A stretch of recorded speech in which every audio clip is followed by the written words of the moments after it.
कर करके। Hello my dear students, मैं पीके गौतम स्वागत करता हूँ आप सभी का टेक्निकल क्लासेस के ऑनलाइन प्लेटफॉर्म पे। हम लोग बेसिक सर्विंग पढ़ लिए थे थर्ड सेमेस्टर में, और आज से जब हम फोर्थ सेमेस्टर का सिलेबस स्टार्ट कर रहे हैं तो वहाँ से हम लोग पढ़ने वाले हैं एडवांस सर्विंग के बारे में। तो एडवांस सर्विंग का अगर सिलेबस का बात करें तो सिलेबस तो मैंने आपको डिस्कस कर दिया था। आज से बस उसी को आगे फॉरवर्ड करेंगे, तो यही आपका सिलेबस था जो ऑलरेडी डिस्कस किया जा चुका है। तो आप लोग को टोटल जो एडवांस सर्विंग में पढ़ना है वो 5 टॉपिक पढ़ना है। वो 5 टॉपिक में सबसे पहला जो आपका टॉपिक आता है, वो सबसे पहला टॉपिक आपका कौन-सा है? तो सबसे पहला टॉपिक है आपका प्लेन टेबल सर्वेइंग। सबसे पहला टॉपिक आपका हो जाता है प्लेन टेबल सर्वेइंग। अगर बात करें दूसरे टॉपिक का, तो दूसरा टॉपिक आपके पास है थेडोलाइट सर्वेइंग। तीसरे टॉपिक का बात किए थे तो क्या था? तो उसमें 2 टॉपिक थे, एक था आपका टेक्योमेट्रिक सर्वेइंग और दूसरा था आपका कर्व सेटिंग। अगर वहीं बात करें चौथा टॉपिक का, तो चौथा टॉपिक आपका क्या है कि एडवांस सर्वेइंग में इक्विपमेंट्स कौन-कौन से यूज़ होते हैं, और मेनली यहाँ पे जो आपको पढ़ना है वो पढ़ना है किसके बारे में? तो वहाँ पे पढ़ना है आपको टोटल स्टेशन के बारे में। उसके बाद अगर हम लोग बात करते हैं सबसे लास्ट टॉपिक का, तो लास्ट टॉपिक आपके पास क्या है? Remote sensing. और उसमें रिमोट सेंसिंग में भी आपको जीपीएस और जीआईएस के बारे में पढ़ना है। तो एक-एक करके अगर हम लोग समझते हैं कि क्या होता है प्लेन टेबल सर्विंग, और प्लेन टेबल सर्विंग में हम लोग पढ़ेंगे क्या? तो देखिए, प्लेन टेबल सर्विंग का सबसे बड़ा खासियत ये है क्या कि प्लेन टेबल सर्विंग में आप जब सर्वे करते हो वो, और जो आप रिकॉर्डिंग करते हो या फिर जो भी आपको डेटा प्लॉटिंग वगैरह करना रहता है, वो दोनों साथ-साथ हो जाता है। मतलब क्या कि डेटा का कलेक्शन और मैप का प्लॉटिंग दोनों एक साथ हो जाता है किसमें? प्लेन टेबल सर्वेइंग में। तो जब हम लोग प्लेन टेबल सर्वेइंग पढ़ रहे होंगे तो वहाँ पे हम लोग देखेंगे क्या कि प्लेन टेबल सर्वेइंग में कुछ ऐसा इंस्ट्रूमेंट रहता है जो एक ट्राइपॉड रहता है, ट्राइपॉड के ऊपर एक प्लेन टेबल रहता है, और प्लेन टेबल में हम लोग क्या करते हैं, जैसे मान लेते हैं क्या कि यही मेरे पास एक ग्राउंड था, और इसी ग्राउंड का हमको इन्फॉर्मेशन क्या करना था? कलेक्ट करना था। तो कलेक्ट करने के लिए हमारे पास अलग-अलग मेथड था, बट अभी जैसे जो हम लोग पढ़ेंगे, जो एडवांस सर्वेइंग में जो सबसे पहला टॉपिक है प्लेन टेबल सर्वेइंग, तो अब हम क्या कर रहे हैं कि प्लेन टेबल का यूज कर करके चाहते हैं क्या कि इस ग्राउंड का क्या फीचर्स है, कैसे हम इसको टोपोग्राफिक मैप प्रिपेयर करें, वो हमको चाहिए। क्योंकि आपको भी पता है कि जब हम लोग सर्वे पढ़ते थे तो सर्वे में क्या बोला गया था कि सर्वे का मेरा मेन ऑब्जेक्टिव क्या था? तो सर्वे का मेरा मेन ऑब्जेक्टिव यही था कि किसी भी लोकल एरिया का मैप प्रिपेयर करना, उसका प्लान प्रिपेयर करना। तो चलिए देखते हैं क्या कि अगर यही एरिया रहता और अगर हमारे पास सिर्फ प्लेन टेबल रहता, तो प्लेन टेबल के हेल्प से कैसे मैप का प्रिपरेशन करेंगे। तो उसके लिए हम लोग क्या करते हैं, सबसे पहले कुछ-कुछ पॉइंट्स सेलेक्ट कर लेते हैं। तो मान लेते हैं क्या कि एक मेरे पास पॉइंट जो आया, वो पॉइंट कौन-सा है? तो मान लेते हैं क्या, ये पॉइंट मेरे पास ए है, दूसरा पॉइंट मेरे पास बी है, तीसरा पॉइंट सी है, चौथा पॉइंट डी है, पाँचवां पॉइंट ई है और छठा पॉइंट एफ है। अब इन्हीं पॉइंट्स पे हमको क्या करना था, सारा डिटेल्स कलेक्ट करना था, मैप वगैरह का प्लॉटिंग करना था।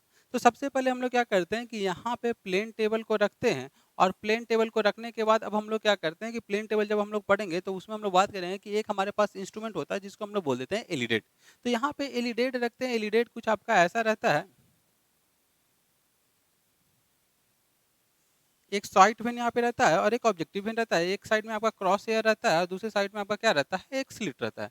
अब यहाँ से क्या होता है कि इस होल से आप इस क्रॉस हेयर को देखते हुए जो भी पॉइंट है, जैसे बी स्टेशन है, बी स्टेशन पे हम लोग रेंजिंग रॉड रख देंगे, या कोई भी यहाँ पे ऐसा कुछ पॉइंट हम लोग सेलेक्ट करेंगे कि जो यहाँ से विजिबल हो जाए। अब इसको हम लोग देखेंगे और देखने के बाद क्या करेंगे कि उस सूटेबल स्केल पे क्या करते हैं कि प्लेन टेबल में आपके ऊपर में यहाँ पे एक ड्राइंग शीट लगा हुआ रहता है, और एलिडेट में क्या होता है कि एक साइड आपका क्या रहता है, रीडिंग दिया हुआ रहता है। वो जब हम लोग पढ़ेंगे प्लेन टेबल तब आपको समझ में आ जाएगा। तो ऐसे क्या करते हैं कि ए से बी को साइड करते हैं, साइड करने के बाद जो भी हमारा स्केल है, वो स्केल के अकॉर्डिंग यहाँ पे एक लाइन खींचते हैं, और जितना डिस्टेंस है वही स्केल के करस्पॉन्डिंग यहाँ पे डिस्टेंस कट कर लेते हैं। तो अब आपके ड्राइंग शीट पे क्या हो जाएगा कि एक पॉइंट मिल जाएगा ए और दूसरा पॉइंट मिल जाएगा बी।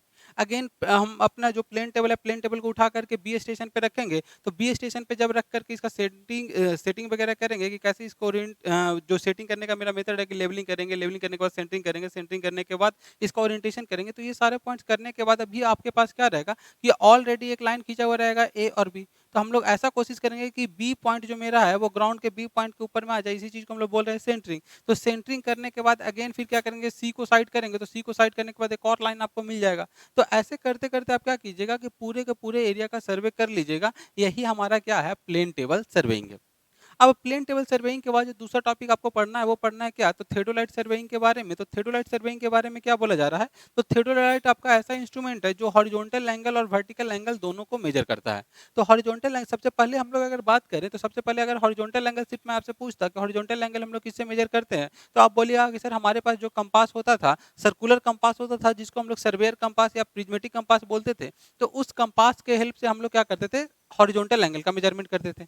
अगर वही बात करें वर्टिकल एंगल का, तो वर्टिकल एंगल के लिए क्या बोला गया था कि सर हमारे पास क्लाइनोमीटर एक इंस्ट्रूमेंट था, क्लाइनोमीटर के हेल्प से हम लोग स्लोप या वर्टिकल एंगल का पता करते थे। तो वही अब दोनों इंस्ट्रूमेंट से मिला करके फिर एक बनाया गया डंपी लेवल में ही कुछ एक्स्ट्रा इंस्ट्रूमेंट्स ऐड कर करके हमारा तैयार कर दिया गया थियोडोलाइट।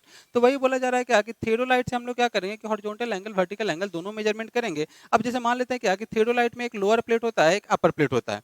अब जैसे सपोज कीजिए क्या कि हमको किसी भी दो पॉइंट्स के बीच का हॉरिजॉन्टल एंगल मेजर करना है। तो हॉरिजॉन्टल एंगल मेजर करना है तो सबसे पहले क्या करेंगे कि रीडिंग को 0 0 पे फिक्स करेंगे।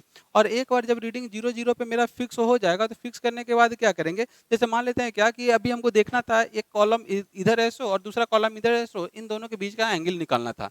तो अभी मेरा जो थियोडोलाइट है, थियोडोलाइट का दोनों रीडिंग 0 0 पे रहेगा। अब वो पूरे के पूरे इंस्ट्रूमेंट को हम लोग क्या करेंगे, इस कॉलम की तरफ रखेंगे और कॉलम से हम लोग यहाँ से क्या करेंगे, कॉलम को देखेंगे। अब कॉलम को जब देखेंगे तो अभी तो रीडिंग मेरा 0 0 है।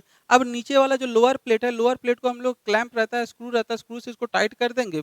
और उसके बाद क्या करेंगे कि अब अपर प्लेट को रोटेट करेंगे। तो अपर प्लेट को जब रोटेट करेंगे तो अपर प्लेट में एक मार्क लगा रहता है, इंडेक्स पॉइंट रहता है और नीचे वाले में आपका रीडिंग रहेगा। तो जैसे ही अपर प्लेट को आप जब रोटेट कीजिएगा तो कुछ एंगल का फॉर्मेशन होगा और यही जो एंगल होगा इन दोनों पॉइंट्स के बीच का एंगल रहेगा। तो इस तरह से आप क्या कर सकते हो, हॉरिजॉन्टल एंगल मेजर कर सकते हो। उसी तरह से क्या होता है कि थियोडोलाइट में एक साइड का प्लेट रहता है और साइड प्लेट में क्या करेंगे कि अगर हमको वर्टिकल एंगल मेजर करना हो तो पहले 0 0 पॉइंट कर लेते हैं, उसके बाद जब वर्टिकली मूव करेंगे तो यहाँ पे जो एंगल का फॉर्मेशन होगा उससे हम लोग क्या करेंगे, वर्टिकल एंगल का मेजरमेंट कर लेंगे। बाकी जब हम लोग थियोडोलाइट पढ़ेंगे तब उसके बारे में वहाँ पे डिस्कस करेंगे। उसके बाद जो आता है क्या, वो टेक्योमेट्रिक सर्वेइंग आता है। अब टेक्योमेट्रिक सर्वेइंग में हम लोग क्या करेंगे कि जैसे मान लेते हैं क्या कि कोई ग्राउंड था, अंडुलेटिंग ग्राउंड था, या मान लेते हैं क्या कि यहाँ पे चिमनी था। तो अब हमको क्या करना है कि इस पॉइंट से मान लेते हैं क्या कि इस पॉइंट से इसका हॉरिजॉन्टल डिस्टेंस कितना है, इसका वर्टिकल एंगल कितना है, इसका वर्टिकल डिस्टेंस कितना है, ये सारा का सारा इन्फॉर्मेशन जो कलेक्ट करेंगे वो हम लोग करेंगे कहाँ पे, तो वो हम लोग करेंगे टेक्योमेट्रिक सर्वेइंग में। तो जब टेक्योमेट्रिक सर्वेइंग कर रहे होंगे तब ये सारे पॉइंट्स के बारे में हम लोग पढ़ेंगे। उसके बाद नेक्स्ट आता है क्या, कर्व सेटिंग। तो जब हम लोग कर्व सेटिंग के बारे में पढ़ेंगे तो वहाँ पे हम लोग पढ़ेंगे कि कर्व मेरा अलग अलग तरह का होता है। सबसे पहले हम लोग पढ़ेंगे क्या होता है मेरे पास सर्कुलर कर्व, या क्या होता है ट्रांजिशन कर्व। तो जैसे देखिए क्या होता है कि जैसे मान लेते क्या कि एक आपका रोड था और अचानक से क्या हो गया कि अचानक से रोड में आगे से ऑब्स्ट्रक्शन आने के कारण आपको क्या करना है, रोड को वापस से मोड़ना पड़ रहा है। तो अगर आपको ही पता है क्या कि अगर आप रोड को सडन ऐसे मोड़िएगा तो ये तो मुड़ नहीं पाएगा, गाड़ी बाहर चला जाएगा। तो उसके लिए हम लोग क्या करते हैं कि धीरे धीरे क्या करते हैं, रोड को मोड़ना स्टार्ट करते हैं।